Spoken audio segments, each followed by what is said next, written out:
the homework was incorporate 3 different types. I was able to start with this force perspective, which then kind of like came alive into this 1-point perspective and ended in this like big, beautiful 2-point perspective scene.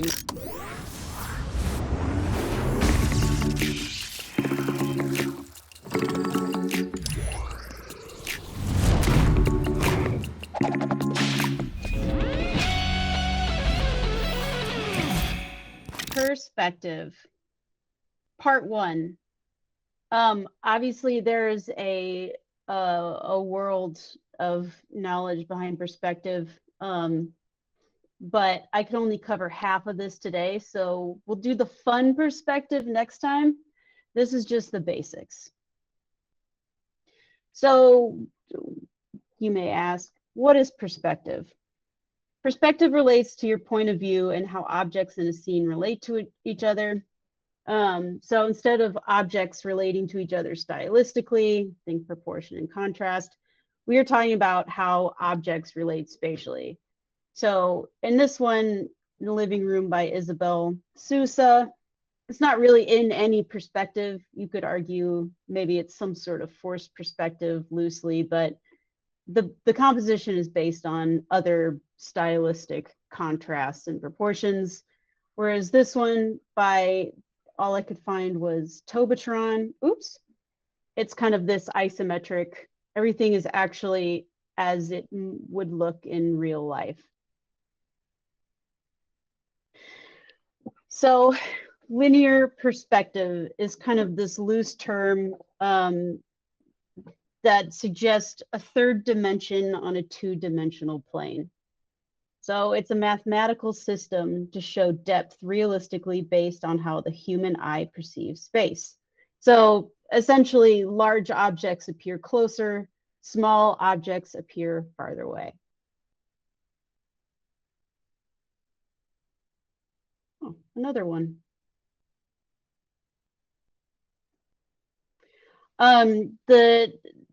The very, very basis of all perspective is just kind of 1, drawing a horizon line, 2, placing a vanishing point, and then everything else is made up of orthogonal lines, which radiate out from the vanishing point, and then transversal lines. You can see these are just kind of like these intersecting lines. So this whole drawing is made up of just these things. The orthogonal lines denote dimension. So in linear perspective, there are a couple. So the one I'll focus most on today is 1-point perspective. This is an illustration showing a scene face on. So just anything directly in front of you. There is 1 single vanishing point and on a horizon line. So in this case, and I guess in any case, the horizon line pertains to reference. So whether you're sitting, standing, etc., it is simply where your eyes fall when looking straight ahead.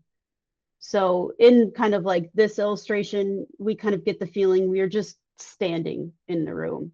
If the horizon line was higher, we're probably sitting. When the horizon line is like lower towards the bottom of the illustration, you start getting this feeling of being really tall.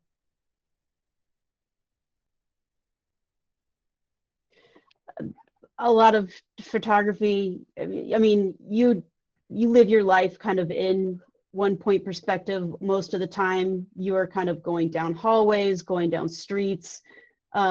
There's 1 point where you're looking and everything else kind of just starts vanishing into the vanishing point. I'm blowing through this. Okay, so here's this really awesome video by Golden Wolf that utilizes solely this first-person perspective. The sound doesn't actually really matter for this one in particular, but so I'm just going to play it.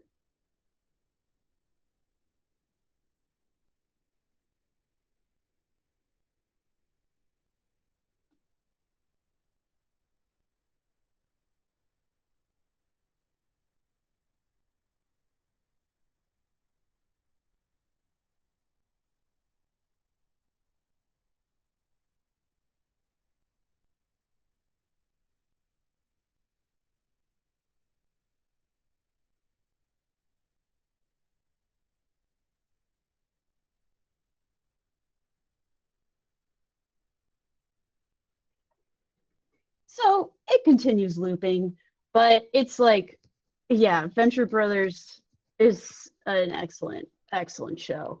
Top notch, sometimes problematic, but you know, it's an adult cartoon. Um, yeah, so in this case, 1 point perspective is used to like create this like infinite loop, but essentially we're just heading straight towards the vanishing point and we never stop. So the world kind of passes by you on either side. Really cool device in videos if you're like really kind of like driving 1 point home, so to speak.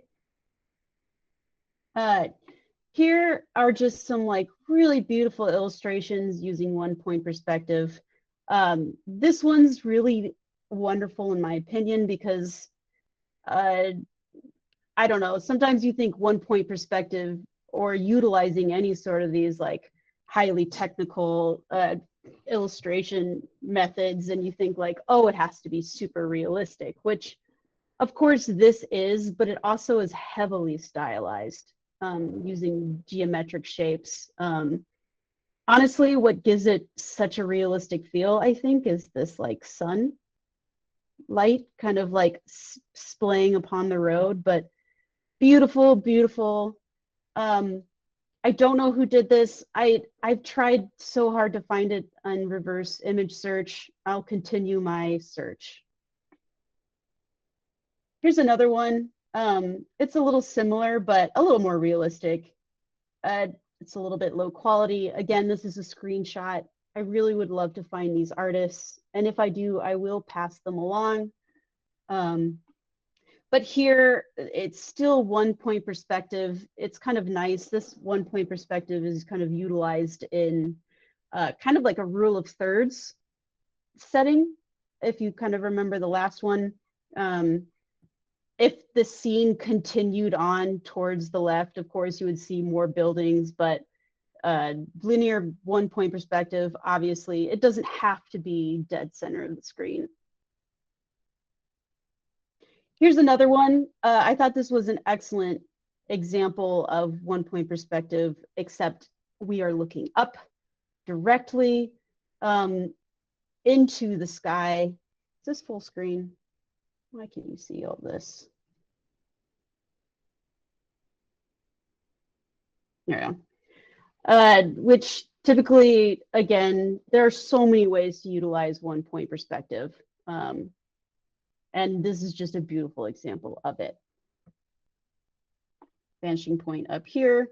You can take any of these literally and just draw orthogonal lines, and it would all just kind of make sense. So there are a couple tips in drawing in 1 point perspective. The most important being that in 1 point perspective, the fronts of your surfaces will always be drawn straight on. There's no real exception, except in more organic shapes. It gets a little trickier, but here we're kind of just covering the basics. The key is always drawing these shapes first, set the composition, and then draw the sides of each. I'll show you a really rough example of why. So drawing a couple squares in 1 point perspective. Tried to speed it up. Rearrange it a little bit.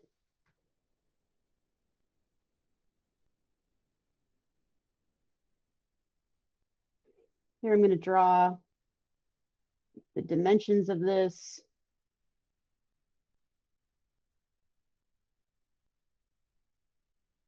And if I decided that I did not like this composition, and I wanted to move some of the squares around, I'm creating just so much more work for myself because now the orthogonal lines don't line up and I'm just going to have to start over again. As you can see, any sort of movement will distort your perspective.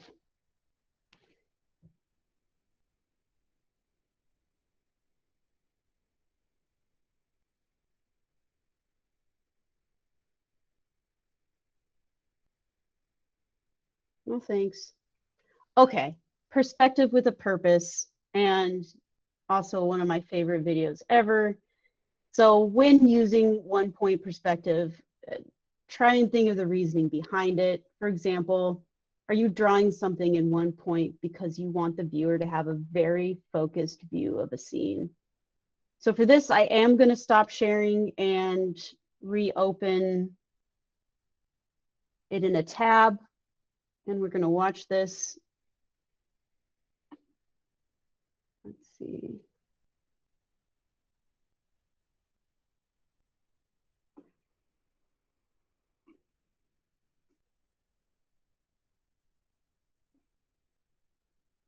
It's only 3 minutes. That was full screen. Okay. Let me know if you can't hear it.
Awesome.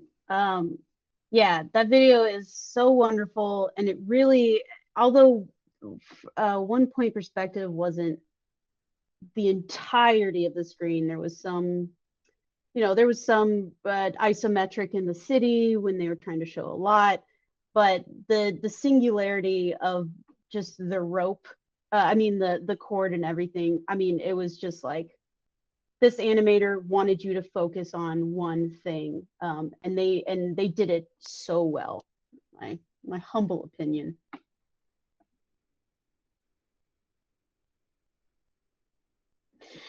I'm going to briefly touch on 2-point perspective. Things start getting a little bit more complicated. In a sense, a 2-point perspective is simply scenes that are viewed at an angle. There are 2 vanishing points, typically far left and far right on a horizon line. You can see here that the 2 vanishing points are on the far left and far right, and these buildings are kind of viewed at an angle. Again, this is just kind of a breakdown of what 2-point perspective is. You've got your orthogonal lines, but you have 2 vanishing points.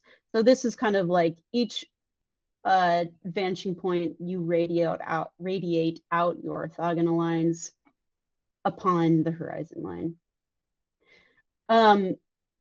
Again, here's some beautiful illustrations, kind of using this 2-point perspective. Again, the vanishing point seems to be pretty far out of this illustration, but this building is kind of viewed at an angle. Beautiful color palette. Here's another really easy to see example of this gym. Again, kind of utilizing this rule of thirds, this door open, but in my opinion, it's typically utilized when you're really trying to show a lot of ground.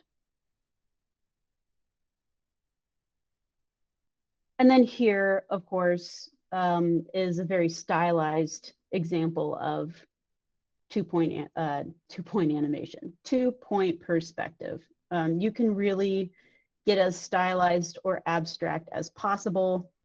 Again, really trying to fit as much as possible into the scene is just a great way to use this. I'm going to also talk about other perspectives. This is, for example, first-person perspective. It's not a technique, but it is more of a concept. I think kind of this is where you kind of start bleeding into creative director, art director. For example, first-person perspective or point of view perspective is most often viewed to put the viewer in the shoes of the protagonist. Instead of saying he, she, or they, the author writes in I and me perspective. The artist or whoever is creating the animation or illustration wants you to be able to relate directly to the person whose story we're following. Again, it's more of a concept than a technique. You don't specifically have to use 1 or 2-point perspective to get it right. Here's another really short video of just a fun example. Looks like I don't have it up.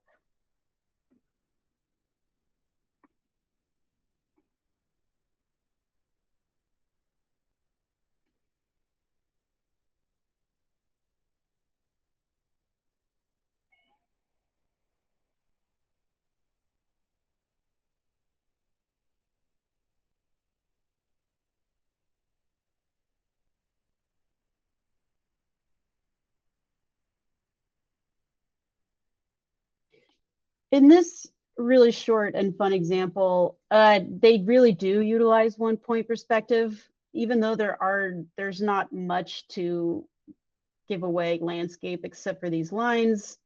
But you can kind of see there, the animator slash artist is using these orthogonal lines to create a lot of motion.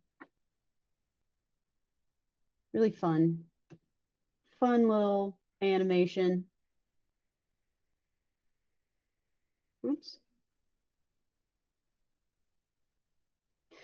A couple more other perspectives. So worm's eye view, again, not a method of perspective itself, but more of a narrative type of perspective. It can make something feel big and overwhelming, thus making the viewer feel dwarfed and tiny and weak. However, on the flip side, it could also make the world seem like a big, exciting place to explore. So most commonly, 3-point perspective is used to portray a worm's eye view, which I have not touched, and I refuse to touch. I'm just kidding. It's very complicated and scares me. But I can go over that later if you guys are interested in it. So there's one vanishing point on top, and then we have the other 2 on opposite sides of the horizon. So 3-point perspective. This is a video done by Oddfellows, and there's really only one scene that utilizes worm's eye view, but it's a beautiful video and we should watch it. Just curious, can you guys hear this? Oh, sweet. Some Vimeos let you download it. So I've been trying to. Oh.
I apologize I couldn't make this full screen. But as you may be noticing, a lot of the most effective videos are really utilizing and thinking about perspective as a method of storytelling. And this one in particular has everything. We've got bird's eye view, first person view in the car. We've got 1 point perspective going down. Here we've got that worm's eye view, which in this case is just a beautiful vision of kind of what these robots are seeing, kind of like from their point of view. So we're like, this video's just got it all. Bird's eye, overhead. I mean, then we start getting back to worm's view. Here's a 3-point perspective, worm's eye view. And then, I mean, they even have like some really beautiful forced perspective when they're really just kind of showing it all. So each perspective has its own distinct meaning. And really, if you really spend a little bit time thinking about the illustrations you're making and the stories you are telling, perspective is just one more piece of the puzzle that just really makes for good storytelling. The other perspective, which I touched on, bird's eye view, obviously the opposite of worm's eye view. So here is just kind of like, you're really just in an aerial view. You could be, it's almost like looking at a map, a flat lay of the land. So on the contrary, it could also be like a bird sitting on the edge of a building looking down, which might involve something like 3-point perspective. I'm mostly adding this video because the style is really sweet. I'm gonna hop off and then re-hop on. I wish things were simple. I didn't have to do this, but sure. Cool blazer, Bitsy. Oh, thank you. While we wait, like my shirt too. No, yeah, and the shirt, the combo, it's very nice. All right.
Ugh, beautiful. No words.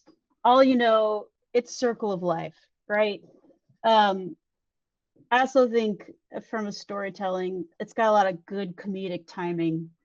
And just, I mean, look at that composition. It's beautiful. Oops. I hate this.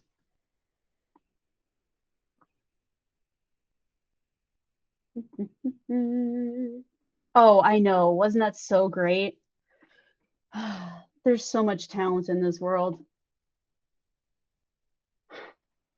Okay, so down to examples. So when I took this lesson, we had, in the very first lesson, we had these storyboards. I promise there's a purpose. I'm not just showing off my beats, but the concept was there is this candy cart, it delivers food to you for your movies. it was a whole brief that I think it was like homework 1, but it was trying to like push you to do some styles. However, the second brief, based on perspective, the idea was take some of your beats and actually change them to incorporate some more perspective. So you can see in my beats, I've resorted to tried and true forced perspective.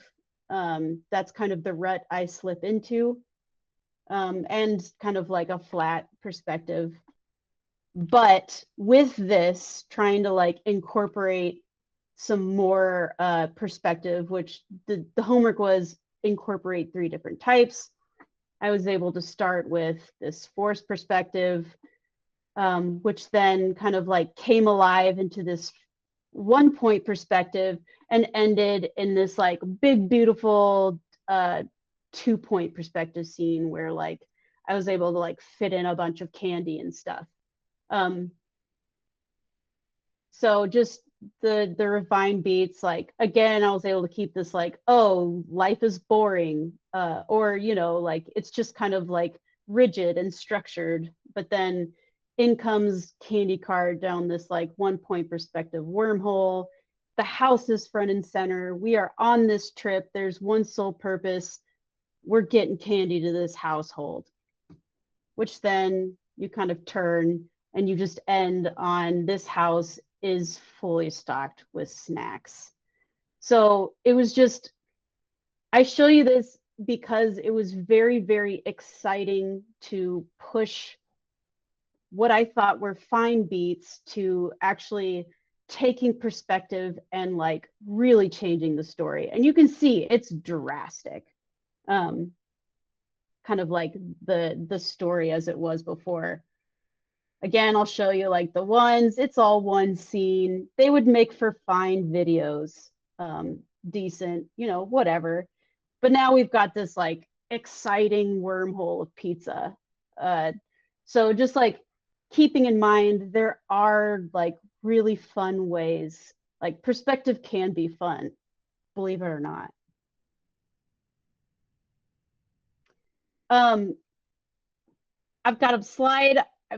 I know this one was like a little bit boring, 1.2 per point perspective. Part 2 will incorporate forced and warped perspective, isometric, and even I'm gonna throw in a little atmospheric perspective, which deals with color. Just so you don't think I'm boring, I promise the next one will be really fun.